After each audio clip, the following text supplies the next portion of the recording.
अस्सलाम वालेकुम। मैं आप तमाम यूट्यूब व्यूवर्स को अपने चैनल एडुकेट में खुशामदीद कहूँगा। डियर व्यूवर्स, आज मैथ एमसीक्यूज़ की क्लास में मैं आपके साथ आर्टिकल की कॉस्ट प्राइस को फाइंड करूँगा। तो उम्मीद करता हूँ कि ये वीडियो आपके लिए बहुत ज़्यादा इंफॉर्मेटिव होने लगी है और आप इस वीडियो में बहुत कुछ गेन करेंगे। तो बिना देर के अपने क्वेश्चन की तरफ बढ़ते हैं। तो आज जो हमारे पास क्वेश्चन है वो कुछ इस तरह से, a man sold an article for RS 396। एक आदमी है, उसने आर्टिकल को बेचा है, सेल किया है 396 रुपये में एंड गेन्ड 10% और 10% का मुनाफा कमाया है। On it find the cost price of the article. आपने आर्टिकल की कॉस्ट प्राइस को फाइंड करना है। तो डियर व्यूअर्स, आज इस क्वेश्चन को सॉल्व करते हैं। तो डियर व्यूअर्स, सबसे पहले तो आपने सेलिंग प्राइस को लिख लेना है। हमारे पास है 396 रुपये। इसके बाद आपने गेन को लिखना है, वो है हमारे पास 10%। डियर व्यूअर्स, 10%, अभी आपको ये नहीं मालूम कि 10% की वैल्यू क्या है। इसके बाद डियर व्यूअर्स, आपको क्वेश्चन में गिवन है कि आपने कॉस्ट प्राइस को फाइंड करना है। तो डियर व्यूअर्स, आपने क्वेश्चन को रीड कर लिया होगा। अब इसी क्वेश्चन में से हमने एक इक्वेशन को बनाना है। तो डियर व्यूअर्स, वो इक्वेशन कुछ इस तरह से बनेगी, कॉस्ट प्राइस जो कि हमने फाइंड करनी है is equal to selling price minus gain percent, क्योंकि आपको गेन परसेंट पे हुआ था। तो डियर व्यूअर्स, ये जो इक्वेशन 1 है इसको मैं आपके लिए सिंप्लीफाई करता हूँ। सिंप्लीफाई किस तरह से, अभी हमारे पास कॉस्ट प्राइस भी मेंशन नहीं है और ना ही गेन का हमें पता है कि 10% पे हमें कितना मिला है। तो डियर व्यूअर्स, लेट कर लें हमारे पास एक प्रोडक्ट है, उसकी जो कॉस्ट प्राइस है वो है 100 रुपीज़। इस 100 रुपीज़ का जो 10% मैंने फाइंड किया था वो बनता है 10 रुपीज़। ये 10 रुपीज़ मैंने ऐड किया था 100 में और इसकी जो सेलिंग प्राइस बनी थी वो बनी थी 110 रुपीज़ और बाद में इस प्रोडक्ट को मैंने मार्केट में सेल किया था। अब 100 मेरे पास कॉस्ट प्राइस है और ये 10% जो है ये मेरा गेन है, प्रॉफिट है। इसको मैं प्रॉफिट लिख रहा हूँ इन परसेंटेज में, is equal to selling price. तो डियर व्यूअर्स, इसको मैं इक्वेशन 2 का नेम दे रहा हूँ। तो डियर व्यूअर्स, इस इक्वेशन 2 में मुझे ईच एंड एवरीथिंग नोन है। तो डियर व्यूअर्स, इसी इक्वेशन 2 को मैं कुछ इस तरह से अरेंज करूँगा कि मुझे कॉस्ट प्राइस मालूम हो जाए। तो dear viewers, cost price is equal to selling price. अब ये जो प्रॉफिट मुझे गेन हुआ था इसको मैं इक्वेशन की दूसरी साइड पे, मीन्स राइट साइड पे जब लेके जाऊँगा, यहाँ पर प्रॉफिट के साथ जो पॉजिटिव साइन था वो माइनस में कन्वर्ट हो जाएगा और यहाँ पर ये कुछ इस तरह से बन जाएगा।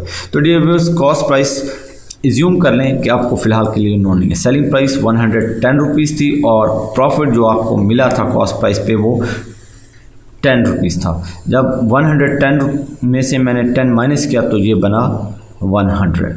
तो डियर व्यूअर्स, कॉस्ट प्राइस की जो वैल्यू थी आपने निकाल लिया। जब आपको सेलिंग प्राइस भी गिवन हो और प्रॉफिट परसेंटेज की वैल्यू भी गिवन हो तब आप कॉस्ट प्राइस को इजीली फाइंड कर सकते हैं। तो डियर व्यूअर्स, अब जो मेरी इक्वेशन 1 है इसको मैं थोड़ा सा मॉडिफाई करता हूँ। Cost price is equal to selling price minus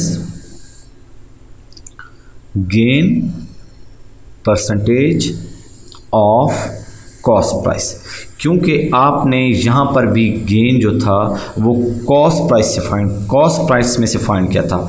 यहाँ पर भी हम वही गेन लिखेंगे जो हमें कॉस्ट प्राइस से मालूम होगा। तो डियर व्यूअर्स, अब हम कॉस्ट प्राइस को एज्यूम कर लेते हैं कि ये हमारे पास है x।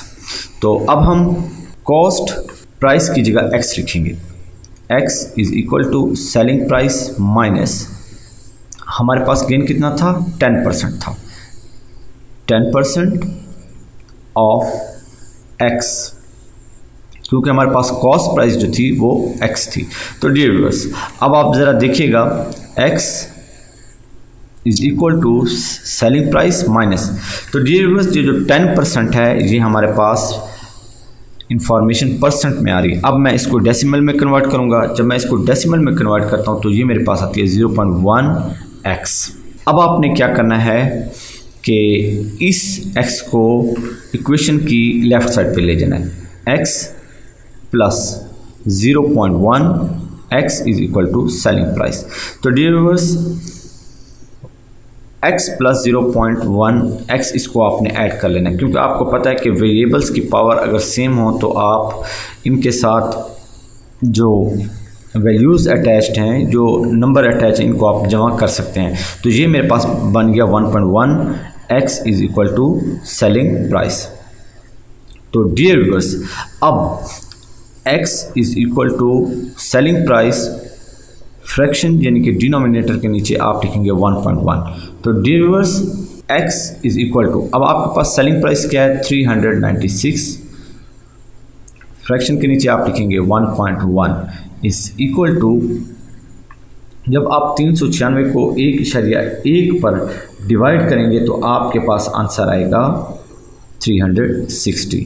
तो हमारी जो x मीन्स कॉस्ट प्राइस जो है वो है 360। तो यही आपके पास आंसर है। तो डियर व्यूअर्स, अब आपको मैंने एक चीज़ ऊपर बताई थी, या आप खुद भी लिख सकते हैं, selling price is equal to cost price plus gain. Gain percent लिख लें, जो भी है आप लिख लें। तो सेलिंग प्राइस हमारे पास 396 is equal to cost price हमारे पास थी 360, और 360 का जो हमें 10% गेन हुआ है, आप अगेन यहाँ पर आप इसका 10% निकाल लें, 360 मल्टीप्लाई बाय 10%।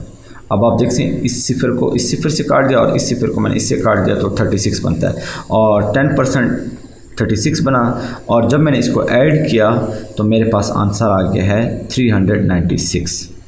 तो डियर व्यूअर्स, अब आप देख सकते हैं कि मेरी जो कॉस्ट प्राइस फाइंड हुई है ये ठीक फाइंड हुई है, मीन्स मेरा आंसर ठीक है। तो डियर व्यूअर्स, ये इस क्वेश्चन को सॉल्व करने का एक वे था, वन वे था। अब मैं आपको सेकंड मेथड बताऊंगा, दूसरा तरीका बताऊंगा, जो कि एक फार्मूला है, आप उससे बहुत इजी से सॉल्व कर सकते हैं। तो डियर व्यूअर्स, जब आपने कॉस्ट प्राइस को फाइंड करना हो, आपके पास सेलिंग प्राइस गिवन हो और प्रॉफिट परसेंटेज मीन्स आपको 10% प्रॉफिट हुआ है, उसकी वैल्यू गिवन नहीं है, मीन्स आपको 10% का पता है कि इतना प्रॉफिट हुआ। तो एक फार्मूला है, फार्मूला कुछ इसी तरह से, cost price is equal to 100 divided by 100 plus 10% multiply by selling price. अब आपने क्या करना है, 100 डिवाइडेड बाय 110, और आपके पास जो सेलिंग प्राइस है वो है 396। आपने क्या करना है, इस ज़ीरो को इस ज़ीरो से काट देना है और 10 को मल्टीप्लाई करना है 396 से, ये बन जाएगा 3960 डिवाइडेड बाय 11। अब जब आप इसको डिवाइड करेंगे तो आपके पास आंसर आएगा 360। ये आपकी जो है कॉस्ट प्राइस है, जवाब। तो डियर व्यूअर्स, आपको दोनों वे बता दिए, आप इस वे से करें या उस वे से करें, ये आपके अपने ऊपर है। उम्मीद करता हूँ कि ये वीडियो आपके लिए बहुत ज़्यादा इन्फॉर्मेटिव हुई होगी। इस दुआ के साथ शाद रहें, आबाद रहें। मिलते हैं नेक्स्ट वीडियो में, तब तक के लिए अल्लाह हाफिज़।